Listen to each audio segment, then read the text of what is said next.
On rappelle que la consommation finale est le fait essentiellement des ménages, mais aussi des administrations.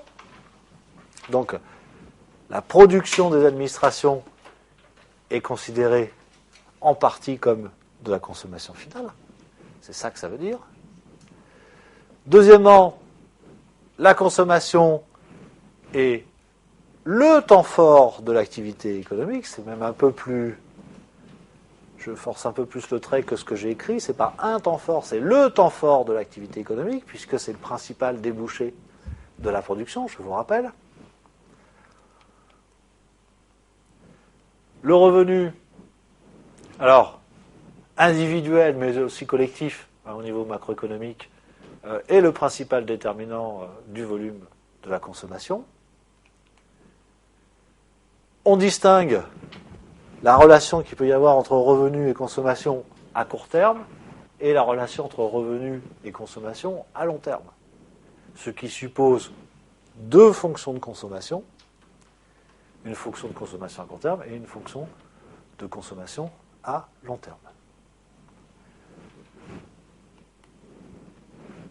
Le revenu est aussi responsable de l'évolution de ce que l'on consomme. Donc il ne modifie pas que le volume de la consommation, il modifie aussi la structure de la consommation finale.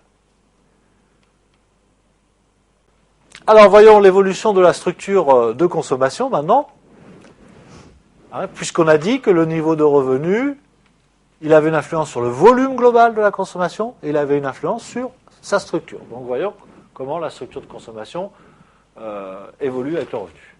Alors il y a un autre économiste, alors celui-ci, il est un peu plus vieillissant, parce que c'est une très vieille loi, les lois d'Engel, qui mettent en rapport l'évolution de certaines dépenses de consommation par rapport au revenu.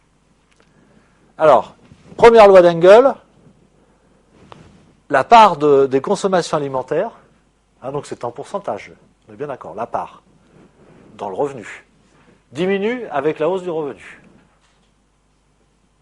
Première loi d'Engel. Ce qui ne veut pas dire qu'on consomme moins d'alimentation, mais le pourcentage du revenu consacré à l'alimentation baisse, ce qui n'est pas exactement la même chose. On peut avoir un pourcentage qui baisse et les sommes consacrées à l'alimentation qui augmentent, ce qui est d'ailleurs généralement le cas.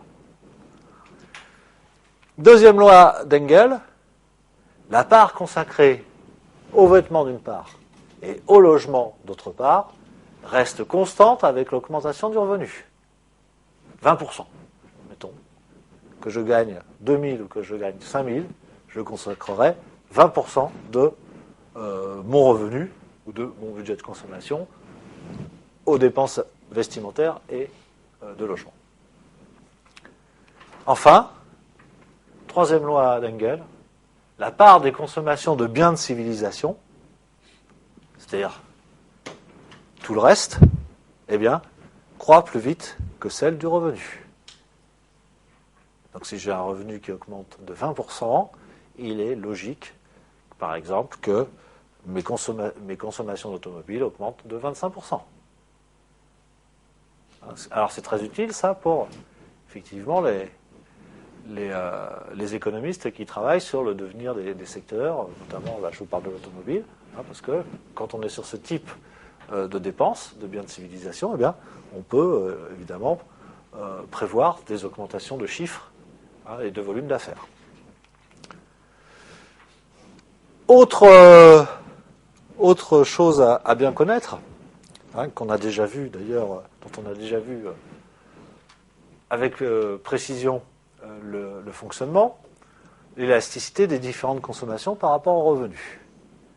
Alors, je vous rappelle que l'élasticité mesure la sensibilité d'une consommation à la variation du revenu. Trois possibilités.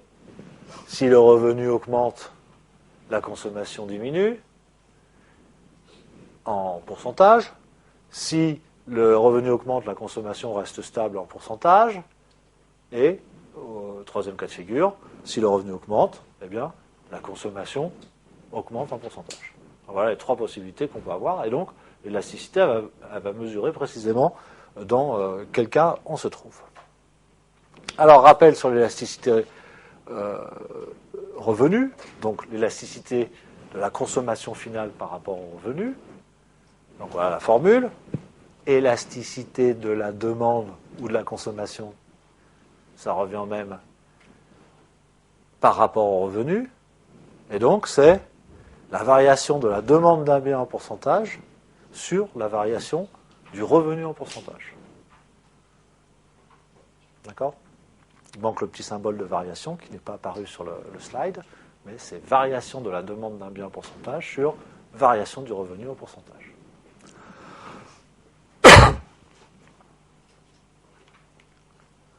Alors, il y a plusieurs cas de figure par rapport à la valeur de l'élasticité, comme je vous le disais tout à l'heure, et notamment, on distingue les biens inférieurs avec élasticité négative. Qu'est-ce que ça veut dire avec élasticité négative ? Ça veut dire que la valeur de ce rapport est inférieure à 0. Donc on a un signe négatif. Pour qu'on ait un signe négatif, sur un quotient, il n'y a pas le choix. Soit le dénominateur, soit le numérateur sont négatifs. Alors, ça, on va faire les deux cas de figure. Quand le revenu baisse en pourcentage, la demande d'un bien particulier augmente en pourcentage. D'accord ? Et ça, on sent le bien de première nécessité. Et à l'inverse, quand le revenu augmente, la demande de ce même bien diminue. Et là, on est typiquement dans le cas de biens inférieurs de première nécessité, les types base alimentaire, le riz pour les Asiatiques, le pain pour nous au XIXe siècle. Donc on est sur des produits de base alimentaire. Donc quand le revenu baisse, il est facile de comprendre qu'il n'y a plus d'argent pour acheter quoi que ce soit d'autre et que tout le revenu passe dans la consommation de pain. C'est pour ça que quand le revenu baisse, on a une augmentation de la part de la consommation de pain. Et à l'inverse, quand le revenu augmente, eh bien on s'affranchit de cette consommation de biens uniques et on introduit de la diversité alimentaire. Et donc la part du revenu consacré au pain va diminuer.